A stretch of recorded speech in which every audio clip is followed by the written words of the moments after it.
जय हिंद दोस्तों। कैसे हैं आप सभी। आज हम लोग जो कल महत्वपूर्ण घटनाक्रम पढ़ना शुरू किए थे, प्राचीन काल, कल की वीडियो में हम लोग पढ़े हैं। कल हम जो लोग वीडियो नहीं देखे हैं वो लोग जाकर कल वाली वीडियो देख लेंगे, जिसमें प्राचीन काल में जो महत्वपूर्ण घटनाक्रम है उसका जिक्र किया गया है। ये पार्ट 2 है उसी सीरीज का, जिसमें पूर्व मध्यकाल और मध्यकाल की जो घटनाएं हैं उसका जिक्र किया गया है। चलिए हम लोग पढ़ना शुरू करते हैं। 750 ईस्वी से 1175 ईस्वी में पाल वंश का शासनकाल रहा। किसका रहा शासनकाल? पाल वंश का शासनकाल रहा। और 755 ईस्वी से 770 ईस्वी पाल वंश का संस्थापक कौन था? उस समय गोपाल। पाल वंश का संस्थापक कौन था? गोपाल। ये क्वेश्चन आता है कि पाल वंश का संस्थापक कौन था, या दूसरा क्वेश्चन महत्वपूर्ण है ये वीवीआई कि उदंतपुरी विहार या अर्थात उदंतपुरी विश्वविद्यालय की स्थापना किसने किया? आपको गोपाल ने। गोपाल कब से कब तक थे? 750 से 770। दूसरा पाल वंश का महत्वपूर्ण शासक धर्मपाल थे। कौन थे? धर्मपाल, जो 770 से 810 ईस्वी तक रहे। इन्होंने विक्रमशिला विश्वविद्यालय, विक्रमशिला बिहार की स्थापना की। उसी को विक्रमशिला विश्वविद्यालय भी कहा जाता है। ये भी बार बार क्वेश्चन आपको रिपीट करता है, बहुत से एग्जामों में क्वेश्चन आता है, तो आप लोग याद रखिएगा कि विक्रमशिला जो विश्वविद्यालय की स्थापना किसने की? 770 से 810 ईस्वी में जो रहे शासक धर्मपाल, उन्होंने। आगे हम लोग पढ़ते हैं। 810 से 855 ईस्वी तक देवपाल का शासनकाल रहा, जिन्होंने पालकालीन जो संस्कृति है उनकी प्रगति हुई, उसका प्रगति हुआ। फिर 858 से 912 ईस्वी तक नारायण का शासनकाल रहा, और 912 से 936 ईस्वी तक राज्यपाल का शासनकाल रहा। फिर 1095 से 1197 ईस्वी तक सेन वंश का बिहार में शासनकाल रहा। और बौद्ध धर्म जो है उसका हासिल पर जाना शुरू हुआ, प्रगति रुकी कब? सेन वंश के शासनकाल में, जो बिहार में 1095 से 1197 ईस्वी तक था। 1097 से 98 ईस्वी तक मिथिला एवं तिरहुत क्षेत्र में किसका शासन था? कर्नाट वंश का उदय था। मिथिला एवं तिरहुत क्षेत्र में कर्नाट वंश का उदय हुआ।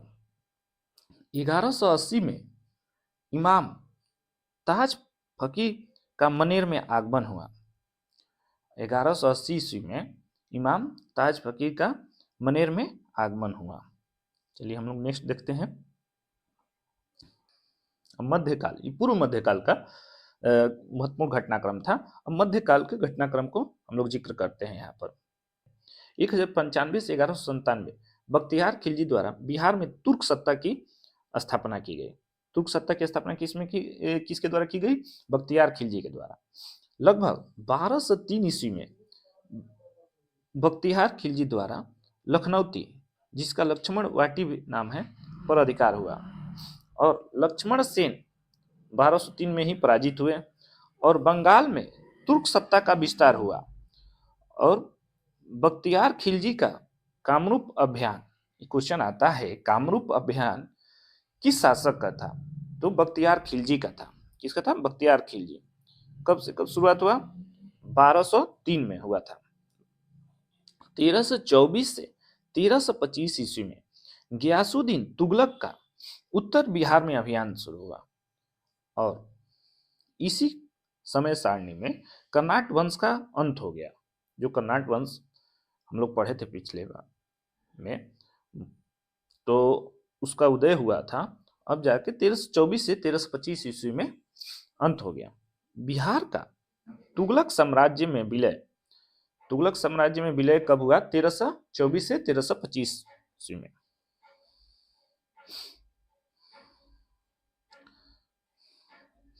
बिहार शरीफ में प्रांतीय राजधानी की स्थापना कब हुई? 1324 से 25 के बीच।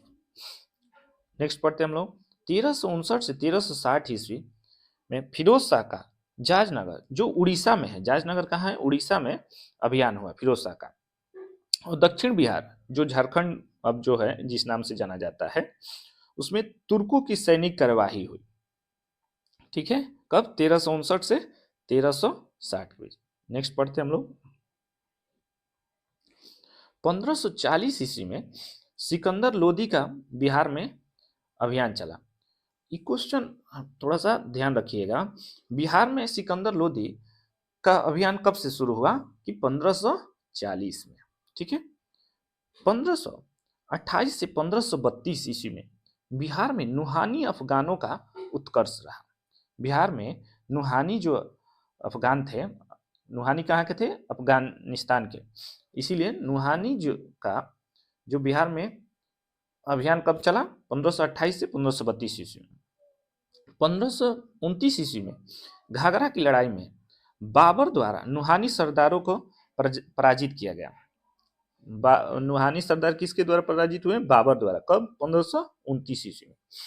1532 ईस्वी में देवरा की लड़ाई में हुमायूं द्वारा नुहानी सरदार पराजित हुए।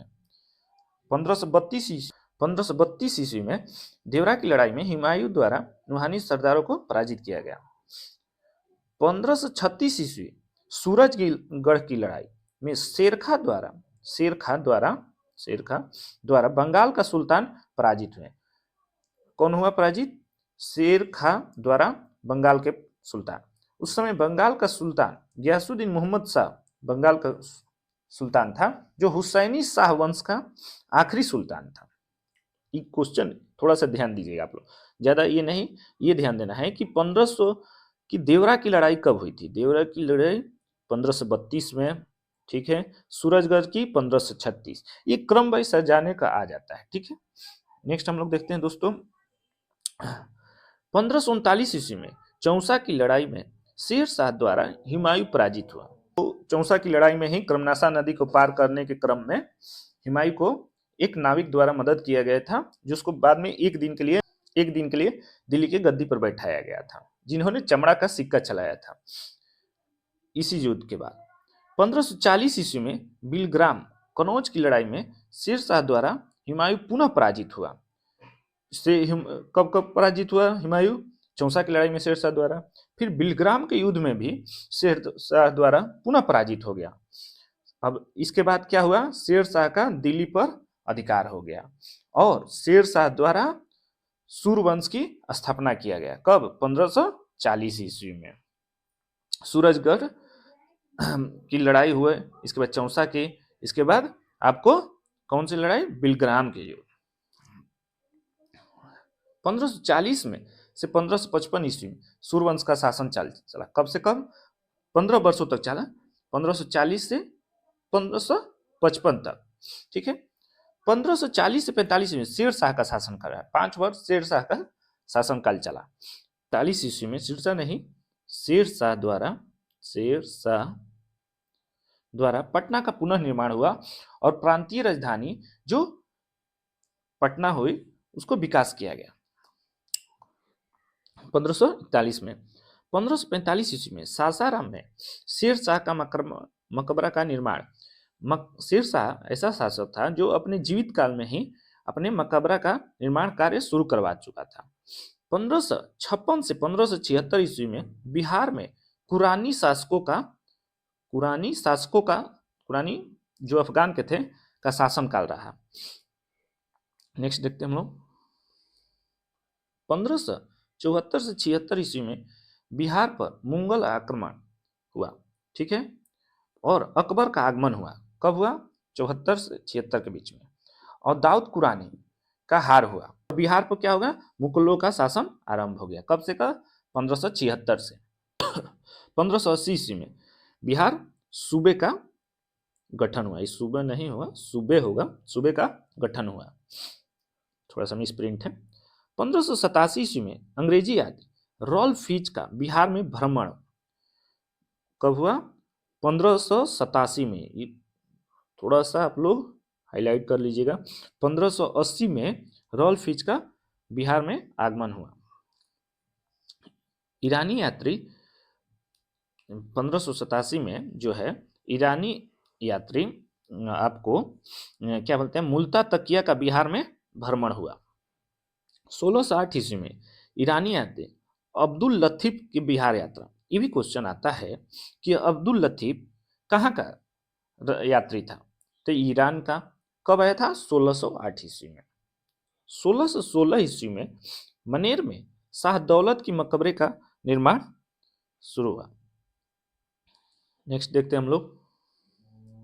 1619 ईस्वी में ईरानी यात्री मोहम्मद सदीक का बिहार में आगमन हुआ। और 1621 ईस्वी में राजकुमार परवेज का बिहार के सूबेदार पद पर नियुक्ति हुई। थोड़ा सा ये चीज हाईलाइट है, राजकुमार जो परवेज था ये जहांगीर का पुत्र था। किसका पुत्र था? जहांगीर का, जिसे 1621 ईस्वी में सूबेदार बनाया गया था बिहार का। थोड़ा सा क्वेश्चन है क्योंकि ये शासक का जहांगीर का पुत्र था, तो इसलिए थोड़ा सा ध्यान में रखिएगा। कब बना था? 1621 ईस्वी में। 1623 ईस्वी में शाहजहां का विद्रोह शुरू हुआ बिहार पर और अधिकार का प्रयास शुरू हुआ। 1651 ईस्वी में पटना में अंग्रेजों की फैक्ट्री की स्थापना हुई। अंग्रेजों की पटना में पहली फैक्ट्री कब बनी? 1651 ईस्वी में। और 1666 ईस्वी में पटना में गुरु गोविंद सिंह का जन्म हुआ। एक थोड़ा सा अच्छा क्वेश्चन है, हमेशा माइंड में रखिएगा। गुरु गोविंद सिंह का जन्म जो पटना साहिब में अभी स्थित है, बिहार के पटना की मुख्य राजधानी में स्थित है। गुरु गोविंद सिंह का वहीं पर जन्म हुआ था। कब? 1666 में। 1665 से 1666 ईस्वी में फ्रांसीसी यात्री ट्रेवेनियर का आगमन हुआ था। ठीक है, नेक्स्ट देखते हैं हम लोग।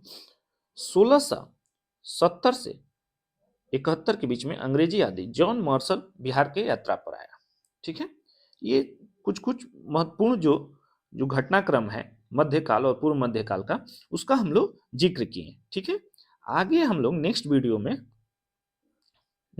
में हम लोग जानकारी इकट्ठा करेंगे आपको आधुनिक काल के हम लोग पढ़ेंगे।